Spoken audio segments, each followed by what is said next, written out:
aí galerinha, fazer um vídeo aqui hoje pra explicar como que eu tirei o barulho do motor da moto. A galera tava pedindo aí nos comentários aí, eu falei que ia gravar, só que eu tava sem tempo de gravar, aí tive um tempinho hoje e vou gravar. Minha moto ela dava o barulho todo dia de manhã, aí parava. Aí com o tempo ela parou de dar de manhã e começou a dar andando. Aí eu levei na concessionária pra ver o que era, eles olharam e falaram que tinha que fazer o motor. Eu falei, não, a moto tava novinha, não tinha nem 10 mil quilômetros. Aí eu fui e continuei andando, aí no tempo ela parou. Aí depois voltou de novo, aí quando ela voltou, eu resolvi aplicar o Militec. Pra quem não conhece o Militec,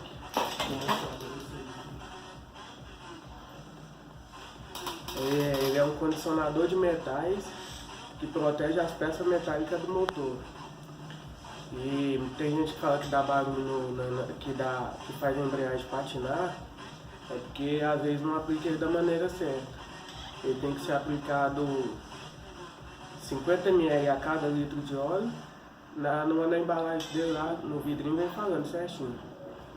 Aí eu apliquei, depois que eu apliquei, eu rodei mais ou menos uns 60, 80 quilômetros e parou o barulho. De vez em quando começava a dar baixinho, aí parava. Aí foi até parar. Hoje já não dá mais o barulho, zerou totalmente. Aí, pra quem já tem esse problema aí, experimenta colocar o Militec. Se não parar, aí infelizmente tem que abrir o motor mesmo. Aí se parar, beleza, igual a minha. Eu faço as trocas de óleo certinha, dou manutenção nela certinho, então não tinha como dar problema no motor dela. Aí como eu resolvi o barulho do motor dela foi isso. Eu tinha falado que ia gravar um vídeo por semana, só que eu não tô tendo tempo para gravar vídeo nem para editar. Então eu vou fazer vídeos curtos, assim quando eu tiver tempo uma vez por mês, ou uma vez, 2 vezes por mês, vai ter um vídeo no canal, mas o canal não vai ficar parado.